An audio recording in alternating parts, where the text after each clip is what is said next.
in my face. I'm going to wait for anyone to come on. I've actually arrived on time, but I'm trying to get Harvey home from the park. Come on, Harv, quickly! I might be able to edit this for when it goes live. Good boy. Well done.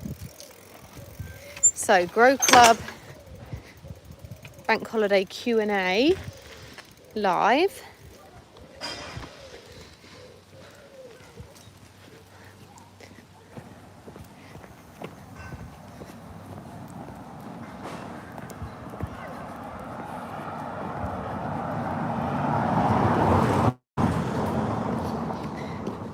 I'm scared that if I come off this live, I'm going to lose it.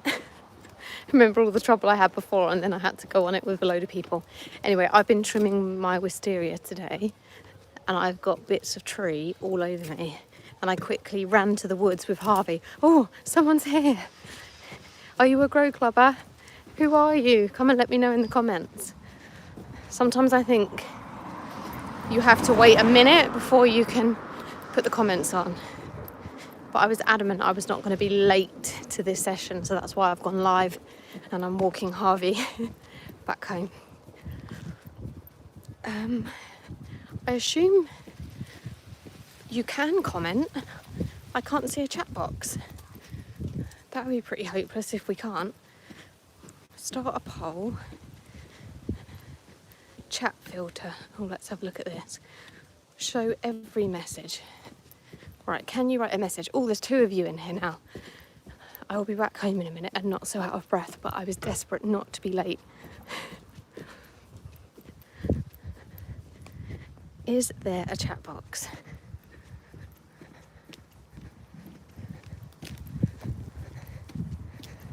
Is there a chat box?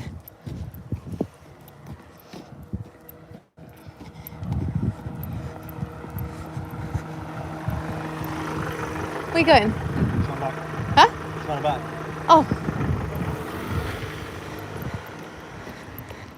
Right, I'll be home in 1 minute. Oh, Amy P. Amy's there. Lisa's there. Okay, great. So it's working. You've got a comment box. Right, I'll be back in a second. So I thought it would be a good opportunity to do a bit of a live. And some of you might have some questions. I know that I'm getting lots of questions about, he'll be back in a minute, about dividing perennials and seeds. Lisa, you finally got a live session. Yes, well done. And I nearly was late. That's why I went live, even though I wasn't home. Harvey wanted to run to the park, but I'm back home now. Whew! That was good. Right, I'm going to sit down. As long as the internet's okay, I can probably come to the statue garden. Let's check the internet's okay. Is the internet okay? So if anyone has got any questions about anything, then let me know. I know that lots of you have got your biennials ready, and there's people asking questions about whether or not you can plant them outside, whether you can pot them up. How are your seedlings doing? Mine are still teeny tiny. And the truth is, if yours are a decent size, you can actually plant them out in your borders now, which is mental. I'll show you what my border looks like. As you can see, there is no space in my borders for me to be planting out my biennials anytime soon. The borders are really full. And you might find that you're in the same position, or you haven't decided where you want them to go yet. So what I would say is make sure they're potted up into about a 9cm pot, and you can then plant them later. We're only the back end of August. You can even plant your biennials out like in a month's time, even into October. You just kind of want them to get a bit of roots down before the frost sets in the winter. Have you got any bonsai trees? Oh, I used to have a bonsai tree in my kitchen, but I think it died. But we did have it for years. Hi, Carol. So yeah, that's where we're at with biennials. Who is bargain shopping, dividing perennials, or maybe you've got perennials in your border that you are thinking of dividing. Is anyone at that point? Let me know. I have got so many things in my garden to be chopping about, and I just can't wait to show you. I'm going to do a whole video all about dividing things, which I think you'll find really helpful. So, oh my God, I mean, where to even start with that? I'm actually going to be dividing these ferns. I get asked about these ferns all the time. They are a fantastic evergreen fern. Now, you have probably heard me talking about putting together stuff for autumn and spring, your spring display, and things like ferns. So investing in a fern like that, which in the supermarket or garden centre will probably cost you a couple of quid, that is going to just bring you so much colour and is such a better investment than like yet another pot of bulbs. So these are the things that you want to be adding so that you've got autumn colour and spring colour. And remember that it's not all about flowers. And heuchera, that's another fantastic plant. They're kind of a bit of a Marmite plant. You either love them or you hate them, but I just think they're lovely. And with the flowers that you'll have in your autumn spring display, they are just like perfect to complement it, really. Let me have a look at some of these questions. I've got 2 huge fuchsia bushes. Can I divide them? Depends how big they are, actually, Lisa, because what you'll find with a fuchsia is sometimes they get really woody where they get a bit old and they might sulk a bit.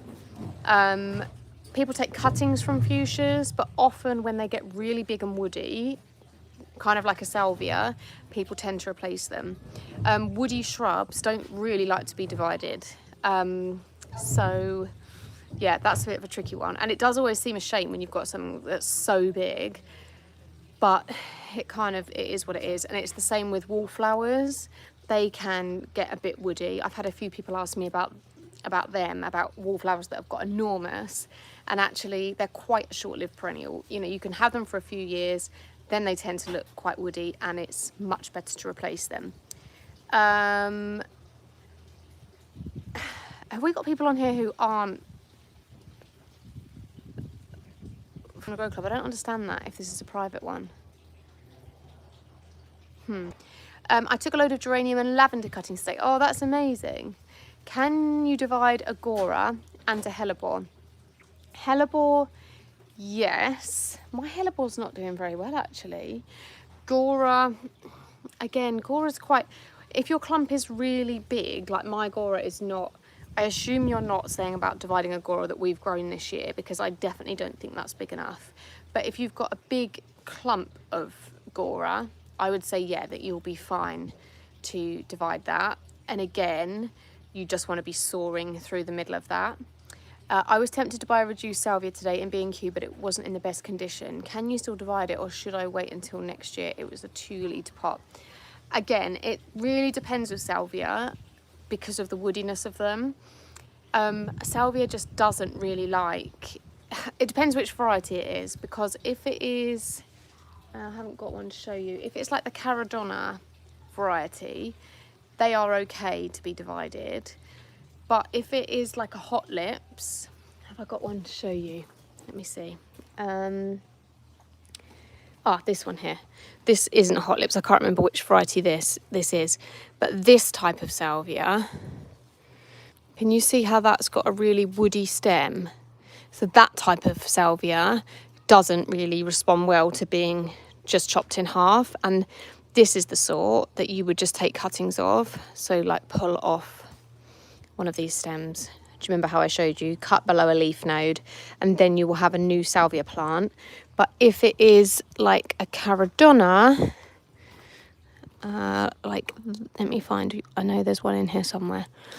This sort with, it's just totally different stems. Oh, that's the flower of it. Then they can be divided. So it depends which sort. Let me just remember what your question was. Can you divide? But it wasn't in the best condition. Yeah, and often also salvias at this time of year the growth looks really gross, and sometimes you just need to cut it right back, and you'll get some fresh green shoots. But yeah, they don't, a lot of things are definitely past their best now. Oh, the internet's not brilliant. That's a shame. If I give it a huge haircut, will it be? Yeah, definitely give it a cut. Hello from America. Will our biennial collection plants come back every year? No. So a biennial is an annual which flowers in its second year. So all of the things that we've sown will be sown every year. So it's the perennials that come back every year, and there are a few perennials in, I think, in each of the autumn collections. So Achillea, what else was perennial? Can't remember off the top of my head, but oh my god, what was there? Achillea. There was a couple, I can't remember, but no, biennials.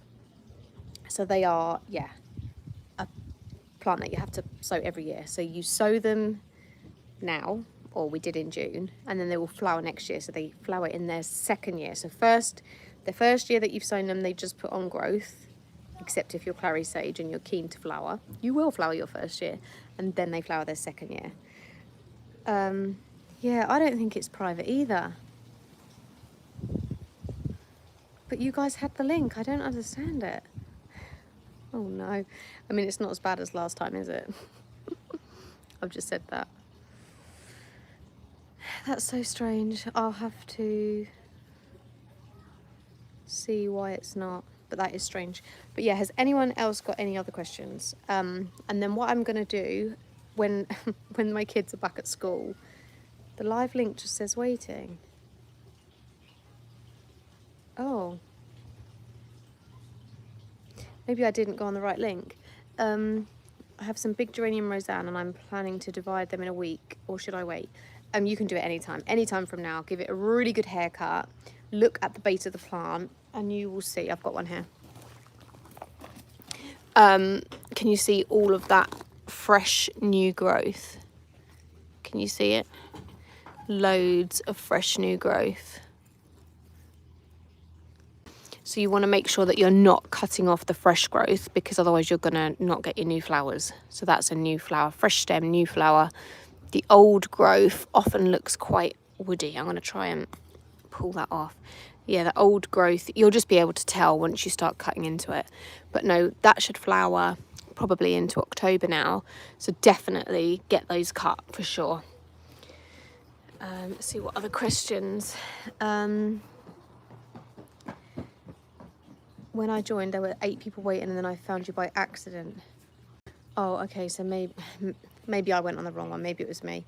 I'm glad it's not private, as it's very interesting. Oh, good. I don't mind people being here who find it interesting. It was a lot of people who weren't very nice who were on the last one.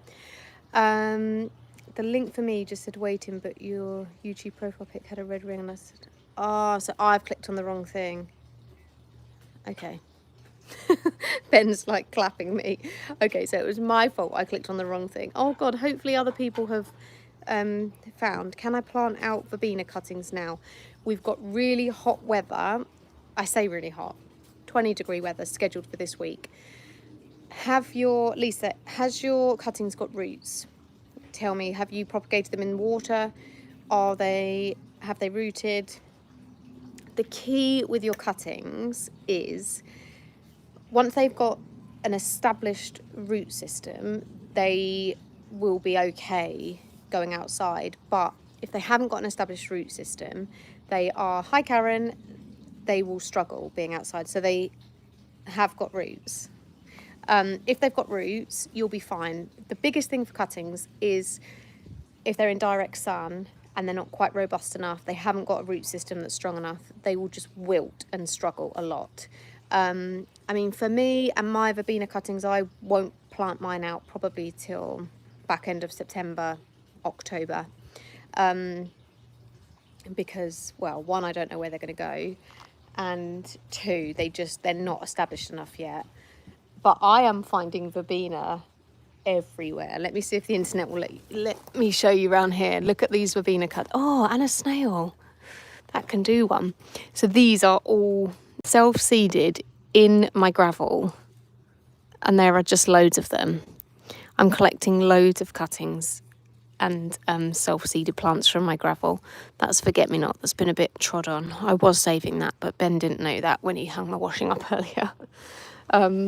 But yeah, there is so much look at this. This is a forget-me-not.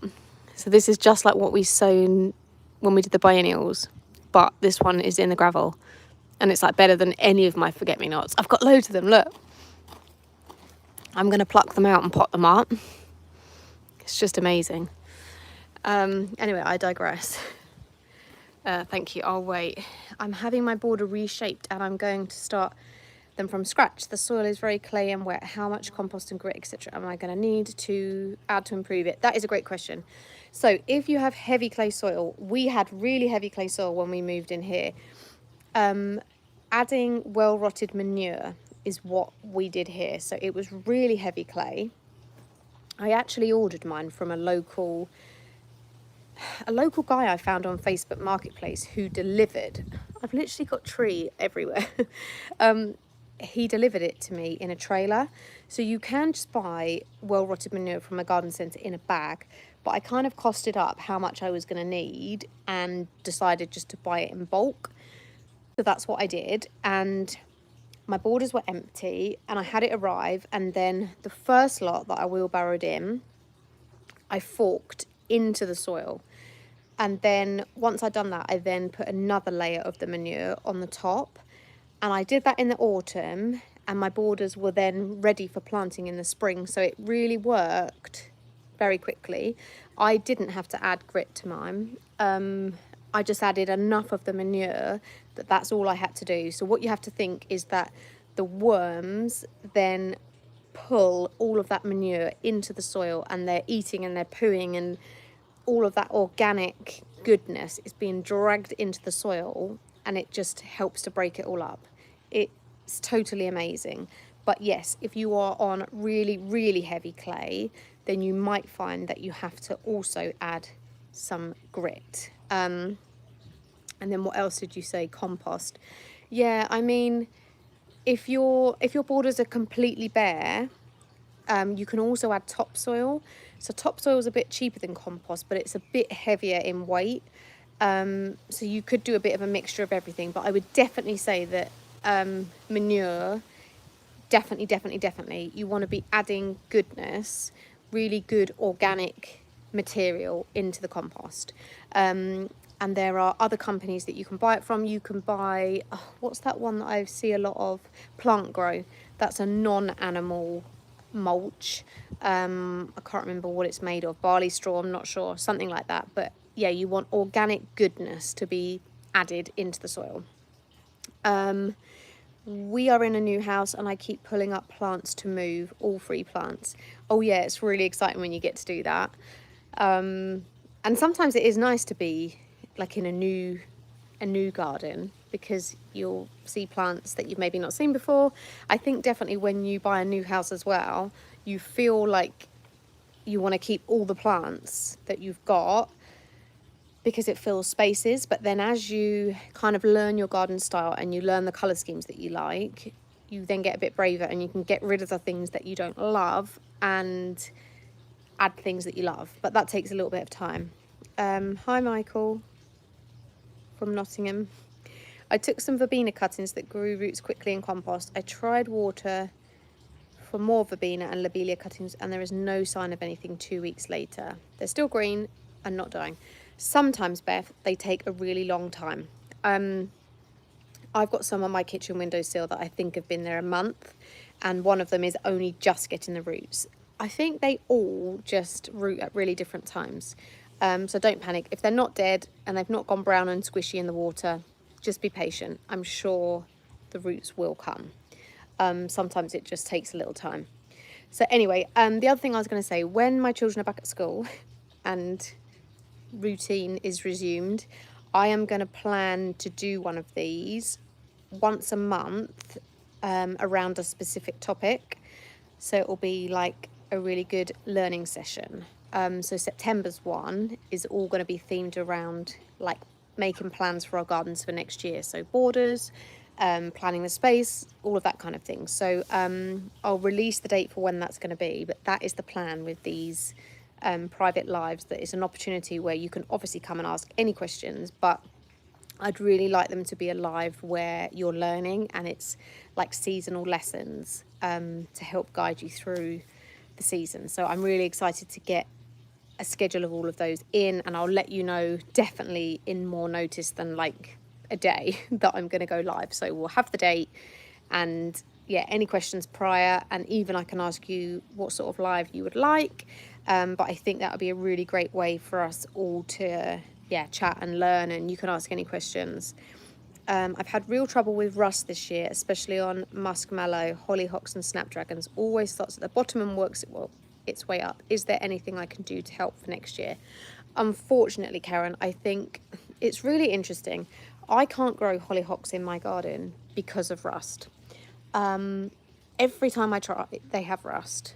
And my snapdragons haven't had rust this year, but often the wet conditions can cause that, and there's just nothing really you can do about it. I don't know if some varieties are more prone to getting rust than others. So none of my snaps, I'm looking in my border, none of my snaps in the border, none of my snaps in pots have got rust, but last year's colour did. They all had rust. And I just think it seems to be, oh yeah, and you said about muskmallows. So I grew malva in the autumn, and in fact that's in one of my collections, isn't it? Is that in the hot collection this year, the malva? The whole lot got rust. So I've got none in my garden this year because they all got rust. So sometimes I think it just happens, and for me, much as I love hollyhocks, I've just accepted that I just can't grow them in my garden because they just always get rust, and it's really annoying. So yeah, it's just one of those unfortunate things, really. Yeah, so that is a shame. Good question, Beth. So rust, and I haven't got any to show you. You get it on your leaves, and it can look kind of a yellowy, orangey. It looks like spots, and it will be all over the leaves, often on the underside of the leaves. And it just, I mean, sometimes a plant can still flower with it, but it just looks awful. And I remember somebody said to me with hollyhocks, just strip all the leaves off that had rust, but then I was left with just one stem with a flower at the top, which just looked ridiculous. So yeah, for me, I just don't grow them. So yeah, you can still get flowers, but the plant just doesn't look good. And yes, some things are just really prone to getting it, but it's just not, it has not been a good growing year. It's not been a good gardening year because of all the wet we've had, which just hasn't helped. I know that people have had like the worst black spot on their roses. You know, things are just looking miserable. I got it on a load of my anemones. Oh no, that's annoying. I'm hoping to grow lots of anemones for spring next year. But yeah, it's just one of those things that's really frustrating. It's one of those things that is sent to test us. Gardeners always have these hurdles and things that we have to overcome. But we just pick ourselves back up, carry on, as always. Yeah, I'm just looking around to see if there's anything else I can show you or any other questions that you might have. I bought a lovely phlox a couple of months ago, and it had powdery mildew. I've washed it and wiped all the leaves, but the flowers are now dead and it looks awful. Definitely keep it. Powdery mildew is another thing that doesn't actually affect like the plant. It just affects the foliage, so it's not going to kill your plant. I think it's a really bad year for mildew, again, because of the conditions. Lots of people treat it in different ways. I've heard of people treating it with full fat milk and all sorts. I don't know if I've got, if my phlox has got it. I know that my Veronica has had really bad mildew this year. For anyone that doesn't know what mildew looks like, can you see it's a bit sort of white and powdery? But even though that's got mildew, the actual plant will be absolutely fine. Oh, that looks like that's got rust. Oh, there we go. That's exactly what rust looks like. This is one of my Lavatera. Can you see that, Lisa? It's, yeah, like literally little rust coloured spots. So that is what rust looks like. And once something's got rust, that's it really. But I mean, these are at the end of the season. These have been flowering since, oh my God, when have they been flowering since? Really early on.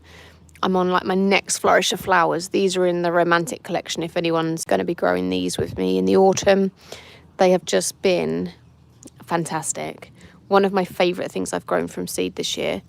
Just amazing. Let's see if there's any other questions.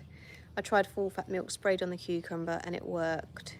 Just diluted it with a bit of water. Yeah, I have heard that people have had success with that. It's just yet another one of those jobs you've got to do, isn't it, when these things happen? But that's really good to know. Sprayed on my cucumber and it worked. And it has to be full fat milk. That's what I have heard as well. But yeah, that does work. That does work really well. So yeah, has everyone... Oh, I need to release the date of the grow along as well, because I think Melanie said she's going to get the last of the grow along seeds out to people. She's posting them Tuesday, so I am good to set the date now. I'm super excited about the grow along. I think I've got everything ready, and I just can't wait. Has anyone else started sowing seeds already? I just love this time of year. My front garden is currently just grass, and I'd like to create 2 flower beds of some sort. When would be the best time to dig these out? I don't really want to plant anything out there over winter. Great question. I always think that autumn and winter are the best time to get busy in the garden, to plan your borders. What I would say is really think about the shape and size of them. You can always send me a picture of your layout, and I can help advise you, but you don't really want a flower bed or a border that's any shallower than 1 metre, because you want to be able to add lots of variety with different heights, so tall things, medium size and small, and anything less than 1 metre, and you'll struggle with that. I would say, yeah, that digging them out, get them dug out in the autumn, because the ground will be soft. You can have a look at the condition of what the soil's like. You could maybe even add some mulch, some manure, to make sure that it's really, really good quality. And then you said that you didn't want to plant anything out there over winter. You might change your mind if you find some bargain perennial stuff. Autumn is just the best time to really start to plant up your borders for next year. Take advantage of the sales. Really spend the time this autumn thinking about a colour scheme. You want to think about the mixture of plants that you want to be adding to a new border. If you are someone on here who is only a monthly member, then my gardening course has got everything that you need to know to plan your borders, and comes with border plans and planting plans and everything. But yeah, it's just autumn is just the time to do it, and really getting some structure in the autumn is just going to save you so much time. So I would definitely say get some things in and take advantage of this time of year when there's just bargains to be had for sure. And you might even think about maybe adding a few bulbs in around October, November time, so that you've got a bit of spring colour. Karen, can I use the seeds from plants affected by rust? That's a really good question. I don't actually know the answer to that. I don't know if it would affect the seeds.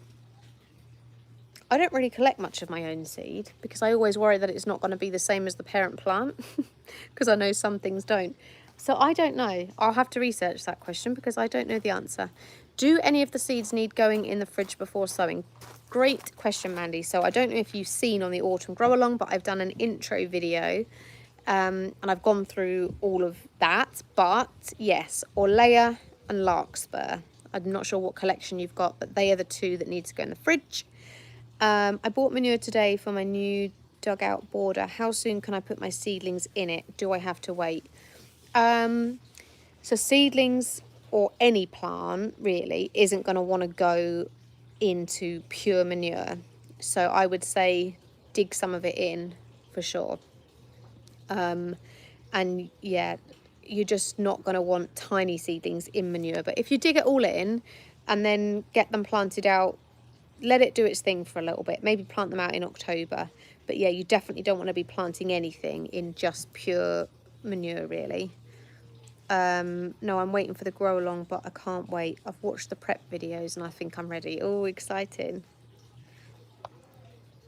You're welcome, Karen. So yeah, any other seedy questions? And also, maybe you can put it on the community app, but if any of you have got any like topics that you'd like us to cover on one of these lives, then just let me know and we'll get it scheduled in. In fact, I could even put a post on there, couldn't I? And people can add things on there. Maybe I'll have it as a post pinned to the top, like live ideas, and you can just add your ideas and we can wade our way through them. But yeah, autumn, I just can't stress enough how autumn is just the best time to really be planning so much. Thank you so much. I probably will change my mind about planting now, especially if I dig them out now. I've bought the Hot and Romantic collection, so need space. I shall look at the border plans. Yeah, yeah, it's just, I always feel like springtime is just a bit of a rush. Like springtime, you've got loads of seedlings to look after, you're even doing more seed sowing, and the last thing you want to be doing is cutting in borders and thinking about filling the borders. But and I always think that the goal, unless you're growing an exclusive cut flower patch, which lots of people love to have a cut flower patch, I think the reason my seed collections are so good is because there's a lot of variety, but also when you are trying to fill a border on a budget, they are great for filling in gaps where your perennials are not, in fact. So you're using the things that you grow to fill in the gaps, because otherwise it's so expensive to start a border completely from scratch if you were just going to be filling it with perennials. And don't forget, the key thing with having a border that looks beautiful from the spring all the way up to the autumn is making sure that you're chunking your planting into the seasons of interest. So you've kind of got three chunks really. You've got early on in the season, so kind of March, April, maybe even Feb, you'll get a few bits that are early. And then you've got your May, June, just beautiful stuff. And then you've got your July up to August. So really you want to make sure that you've got stuff that's going to be flowering all those different times. So yeah, the stuff that you grow from seed, the perennials that you buy. Don't forget adding structure, like things like grasses, shrubs, climbers. A rose is a shrub.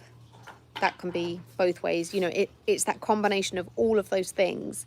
And yeah, autumn is just the best time to be thinking about that. For example, if you know you want to be adding a rose to your garden, October is the perfect time to be ordering bare root roses, where you just plant it in the ground as a bare root, and then next year it's going to give you beautiful flowers, but it will be a really, really healthy plant. And if you didn't do that in the autumn, it's the healthiest time to be doing that. So autumn is just a perfect time to be planting shrubs, planting trees, getting that structure in your border. So that's those plants that are filling gaps and just helping it all come together. So yeah, definitely just don't miss out on that autumn window for sure.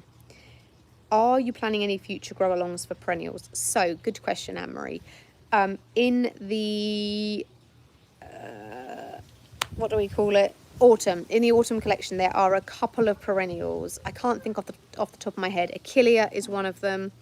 I know when I was going through it the other day, can't remember what the others are. There's a couple of perennials.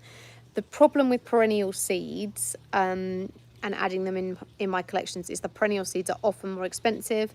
The lovely Melanie, who I use, Bishy Barnaby's Cottage Garden, she's a really small company, doesn't have the buying power of the big seed companies, so including perennials is quite tricky. But there are lots of perennials that you could be growing right now, and I highly recommend the website Chiltern Seeds. Let me see if I can add that, if I can type it. No, oh, I haven't got a comment box. Chiltern Seeds. You can search on there for what to sow this month, but there are things like Echinacea, Thalictrum, Achillea, some Salvia, some agastache. There are some fantastic perennials that you can be sowing right now. So definitely do your research online and have a look at what colour scheme you're going to go for. And there are some that you can be starting right now. And in the spring grow along, which will be around March time, I'll definitely have some more perennials in that collection. So yeah. Thanks for that. I cherry picked my seeds from both collections as I like flowers from both. Larkspur now in the fridge. Oh my God, larkspur I love. I'm going big on larkspur this year. Yeah, larkspur actually were a bit of a failure for me this year because of the wet. They just, yeah, it wasn't good. So that is why I have bought perlite. I found it cheaper than horticultural grit, and I am going to be adding that to my compost because I don't want another season of just wet, yucky greenhouse. I really want to give the seedlings the best chance and improve their drainage because, yeah, I don't want to be losing anything because of the wet. Yeah, Chiltern seeds. Thanks, Sophie. I'm still convinced that everything I put in the ground is going to die, and these can be expensive mistakes. Trying to build my confidence through your course and videos. Yeah, I think that is actually something that lots of people feel. I think the thing with gardening is there's always things are going to go wrong. I grow so much stuff and so many things don't make it into the garden. There are so many things that can go wrong. It can be the weather, it can be the damp, it can be the slugs, it can be the snails. But I feel that when you are growing stuff and a packet of seeds has cost you £3, it doesn't seem to bother me. I mean, it doesn't bother me. Things like that don't bother me. I just love the process of growing. But I think it's not so hard to swallow when something has literally cost you pence if you lose a plant. But yeah, when you're buying expensive plants and things don't work out or you lose them, that is an expensive mistake. And then I think the big expensive mistake that so many people make is I don't think garden centres are particularly helpful when you are trying to fill a border. And I think people make the same mistakes every time. They buy one plant that they like the look of, and then they'll buy a different plant that they like the look of, but actually they don't really look very nice together, and you're not buying enough to get the consistency throughout your border.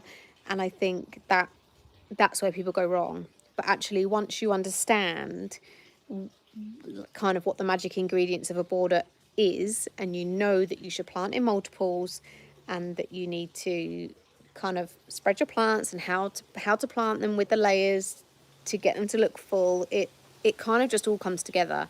And there will be failures, but you will feel more confident as your garden evolves.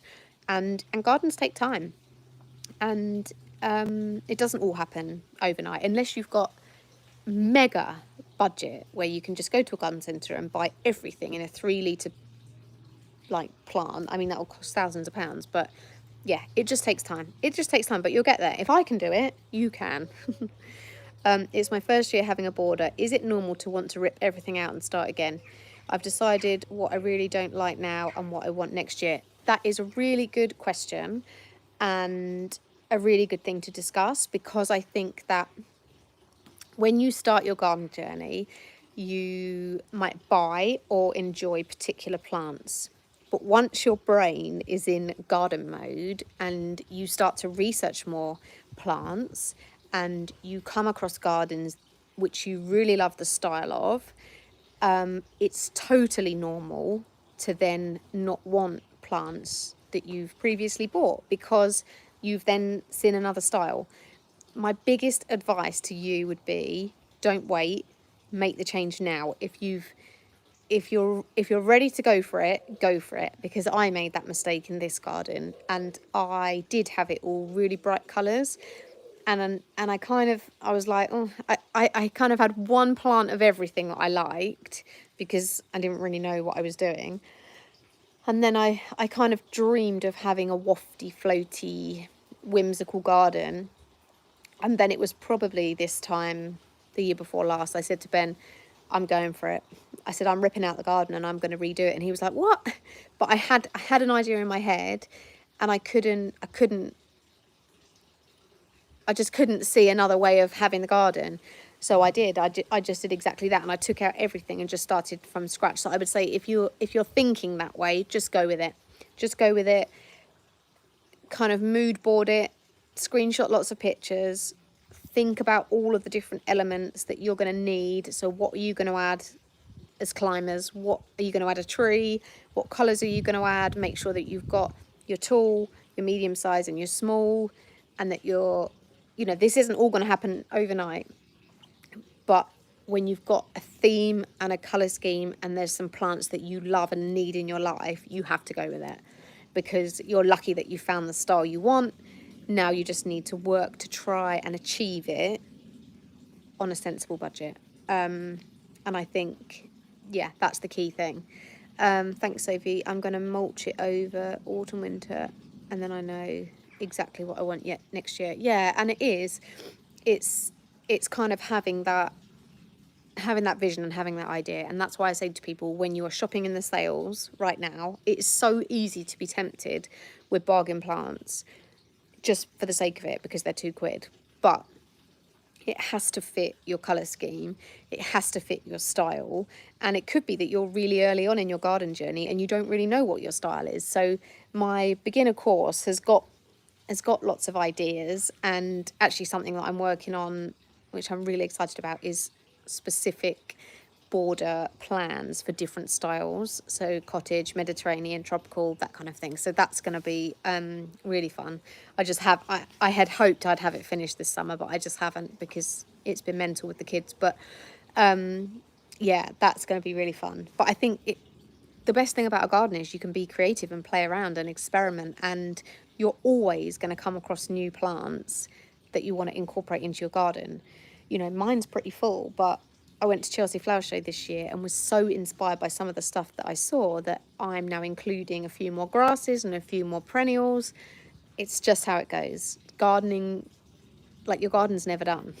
You're forever wanting to make changes, but that's what keeps it exciting. So just go with it.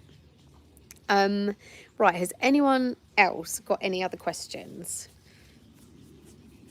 If not, we can call it a day. I think I actually need to go and put a jumper on. It's a little bit chilly. So yeah, if anyone's got any questions, let me know.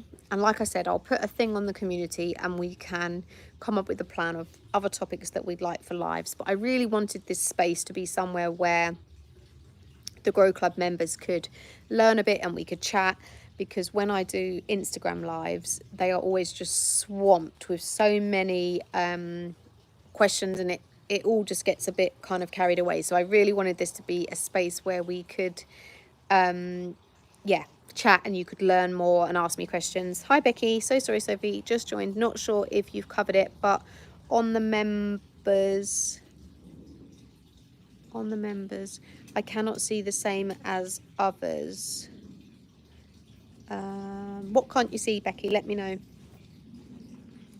Amanda, thank you, Sophie. I've ducked in and out this live, but it's the first one I've made. Oh, well done for making it. I think in future I will do them of an evening, like a weeknight evening, because that suits me better and it will just suit people better. And I will definitely I'm just going to do a schedule in advance of what date the live's going to be and what the topic's going to be, just to help it be more kind of structured and planned, and yeah, it will just help them to flow better. And I just want to make sure that you get a lot of information and that they're just a really good opportunity for you to learn, like on a one-to-one, and ask any questions. Hi Amy, thank you. This is my first live and I've just joined the Grow Club. Oh, welcome. Well, I'm so glad that you're here. I will save this. When you say buy plants in multiples of the same, are the perennials you have bought and divided going to be planted together? No, that's not a silly question at all. That's a really good question. Now, it all comes down to kind of personal choice and personal preference. Now, if you were to buy a really expensive garden design that's done by a landscaper, or a garden designer that's like mega bucks, they will always tell you to plant your perennials in groups. Now, often these sort of gardens are enormous gardens where they have got the space to have multiples planted like that. So if you're planting 3 of exactly the same plant, you are then going to end up with a huge clump of that one plant. So what I always say to people, if you are buying small plants, because that's all you can afford, so like small 9 centimeter perennials, then often it's a good idea to plant, say, 3 together, because when they flower for their first year, like a phlox, for example, you're not going to get many flowers on a small 9 centimeter perennial in the first year. But if you've got 3 planted together, you'll kind of have a semi-decent number of flowers. So it will actually look like you've got a half decent phlox plant there. If you're buying a 3 litre, in fact, have I got one to show you? It will be a much bigger kind of clump of the plant. So you probably wouldn't want to plant 3 together unless you've got an enormous budget. I kind of generalise because I feel like most of the people who buy the course and are in the Grow Club kind of have similar gardens to me, in that I see them as just normal gardens, not like acres and acres of land with huge 3-meter borders where you've got the space for that kind of thing. Let me flip you around and I'll see if I can kind of demonstrate it. Although this is a very windswept garden, but in here I have got a purple phlox. Now I planted one there. I've got another one here of the same variety, and then I've got another one there and another one there. So I didn't actually plant mine together in a clump, but I have planted the same plant in multiple places in the border. And again, kind of with, you'll see the snapdragons. I've got a clump of snapdragons there, a clump of snapdragons there. It's almost the worst time to demonstrate this because the garden's going crazy and it's coming to the end. But to kind of tie a border together, you want to have multiples of the same plant throughout your planting scheme. So echinacea, you can see I've got an echinacea there, I've got an echinacea there, I have got another echinacea in here, but for some reason it's very small. But you want to have multiples of the same plant. But my borders aren't big enough that I could have like 3 planted really close together. And also for me, I just realised my washing's hanging up. You might not want huge blocks of colour and huge clumps of colour, which I don't really like. So I think a lot of it is personal preference, but the general consensus is that, well, it's not a consensus, it's a no-brainer. You want the same plant to be repeated in your border. So whether it's that you clump them together, whether it's that you spread them apart a bit, I think it all depends on the plants that you like, the style that you like. So for me, I don't like huge blocks of perennial. I just don't like that. So that's why I always divide them, because I rather have smaller pops of the same plant dotted all through the border than a huge big clump. So yeah, for example, if you're going to the garden centre and you've decided you want to add phlox to your garden because you know it's a really good perennial, you definitely want to include it, don't just buy one. Look at the space that you've got and buy multiples, buy 3. What you have to remember, and if you are starting on a budget totally like I was, if all you can afford to buy is 3, but you know ideally you want 9, just buy 3. Within a couple of years, your plants will have got bigger and you'll then be able to divide them. Don't forget, you can also take cuttings. So that's kind of where all of that side of things comes from. So don't feel overwhelmed and like you're never going to be able to fill your borders, because you can. It just takes time. So that's where the dividing, that's where the taking cuttings comes in, because buy what you can afford and it will evolve and it will develop as you go. Right, I cannot see the same as the others. Membership course. Some of the other courses, like the one titled August. Oh, chapters maybe. Becky, after this live, send me a message on Instagram with your email address and I will look it up for you and just see what you're seeing. When you say, okay, I've answered that. Sorry, I'll start again. I saw someone screenshot and they had course titles named the Grow Club membership and August, but I don't seem to have them on mine. Okay, yeah. yeah, drop me an email and I'll check for you. So yeah, I hope that answered the question about the perennial thing. But in fact, that would probably be a really good live topic to go through, planting up your borders. That would be another really good one to do in the autumn. So yeah, I'll put that out. Yeah, and when you don't have a huge garden, again, it all just goes down to style and I think budget. So for me, it's just been about getting that balance right of, I love flowers, as you know. I love cutting flowers. So in my borders, I want a mixture of perennials and all of the beautiful things that I grow from seed, because I want it to be massively pollinator friendly. I want it to be wafty. I love the fact I can grow different stuff every year to have in it. And yeah, it's just total personal preference. Some people just like a border full of enormous perennials that they don't do anything with. They just get bigger and blockier, and it's just style. Some people love that. So yeah, it's totally like personal preference. So there we have it. I think that answers that. So thank you so much for being here. I really can't, I'm not wishing my kids being back at school, but I'm slightly looking forward to just structure being back and a bit of routine and a bit of normality and just have a bit more time. So yeah, to plan in more stuff and yeah, to help more people. So that's super exciting. So I will save this, hopefully, even though it ended up not being private, but luckily we didn't have too many weirdos on here, so that's great. That's always a bonus. So I hope you enjoy the rest of your bank holiday. Of course, I'm going to go make a cup of tea now and think about what to feed everyone for dinner, so that will be fun. You're welcome, Beth. So yeah, I will save this. Hopefully it will save, and I will speak to you all soon. See you later.